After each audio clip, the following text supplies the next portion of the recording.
All right, let's jump into a really fascinating story from 2008. And we're going to take a look under the hood of a financial market to see how it's kept honest and, what happens when the folks in charge might not have all the power they actually need.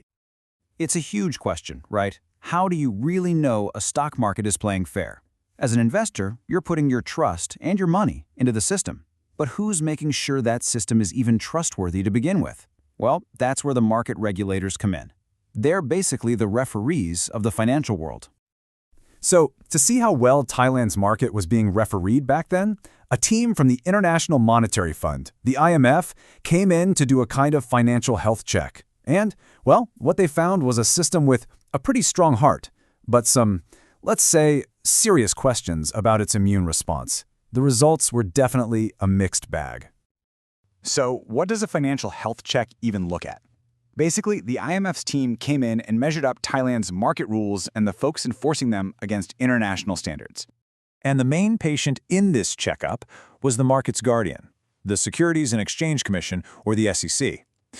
Their whole job is to create a level playing field, protect people like you and me from fraud, and just make sure the entire system is running fairly. Okay, so to make this super easy to follow, let's think of it like this. The IMF, they're the specialist doctors, and they're running a full diagnostic. And Thailand's SEC, they're the market's immune system, the thing that's supposed to fight off all the bad stuff like fraud and manipulation. So the big question is, just how strong was that immune system really? And so the examination begins. The very first thing the doctors looked at was maybe the most fundamental piece of the puzzle, the guardian's power and its independence. Now this is where it gets really interesting. It's all about who has the final say. For an immune system to work, it has to be able to act on its own, right? Without any kind of political interference. So, was Thailand's SEC really in charge of its own decisions?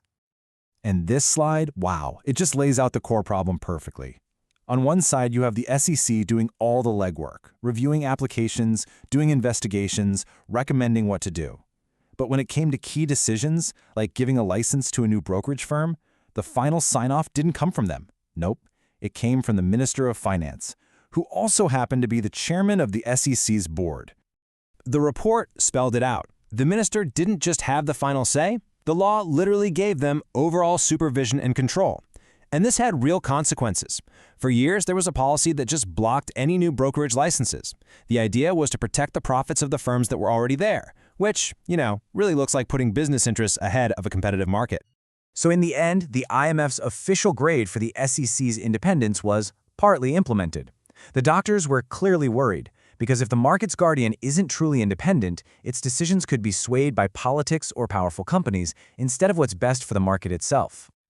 And that lack of total authority leads us right into our next big issue.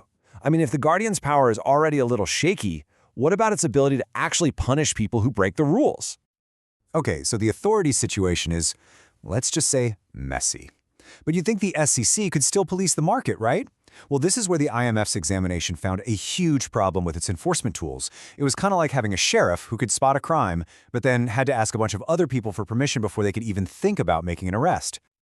Just get a load of this process. When the SEC found a serious violation, something that needed criminal charges, it couldn't just do it. It had to hand the whole case over to the police, who would then start their own investigation from scratch. The report said this step alone usually took a year or even more. Then it goes to the prosecutor, and only then, maybe, it goes to trial. And the result of that long, winding, complicated process? In the 15 years before this report, out of 84 criminal cases the SEC sent over, only 21 were actually prosecuted. That's just 25%. A quarter. That's it. So the process wasn't just slow, it was basically ineffective. The vast majority of serious rule breakers the SEC caught never even saw the inside of a courtroom. It just left the market's guardian looking completely toothless, which really hurts its power to stop bad guys in the first place. All right, so if the criminal justice route was pretty much a dead end, what was the solution? Well, the IMF's diagnosis also came with a prescription. They needed some better tools in the old toolkit. And the doctor's prescription was crystal clear. Here's a quote straight from their report, recommending civil penalties as a faster, more efficient way to go after the rule breakers. So what does that actually mean? Well, think of it like a traffic ticket, right? You don't need a year-long criminal trial to find someone for speeding. The SEC needed that same power. the ability to issue its own tickets or civil fines directly. That makes the punishment fast and certain without jamming up the entire criminal justice system. And here's why that's so crucial. Criminal cases require proving guilt beyond a reasonable doubt. That is a very high bar to clear. The report said this made it extremely difficult to win cases on complex stuff like market manipulation or insider trading.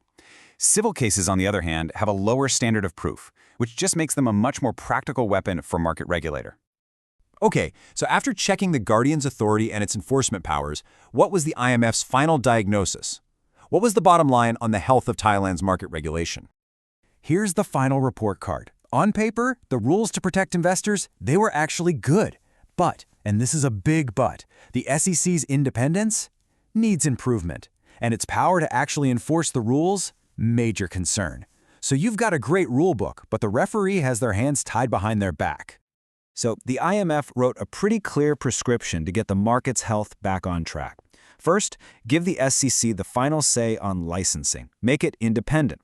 Second, give the sheriff the tools they need, the power to file civil lawsuits and hit people with fines directly.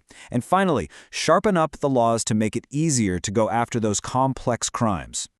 And why does any of this matter to the average person? Because all of these technical, wonky recommendations really boil down to one simple, crucial idea: trust. A market only works if investors, big and small, believe the game is fair. That confidence is the bedrock of a healthy economy. So this prescription wasn't just about rules, it was about empowering the Guardian to build and protect that essential trust. And that leaves us with the big question that this whole checkup raises. It's a challenge that every single market in the world has to deal with. How do you make sure the referee is not only watching the game, but has the real power and independence to enforce the rules? Because at the end of the day, how safe can any market be if its Guardian isn't fully in charge?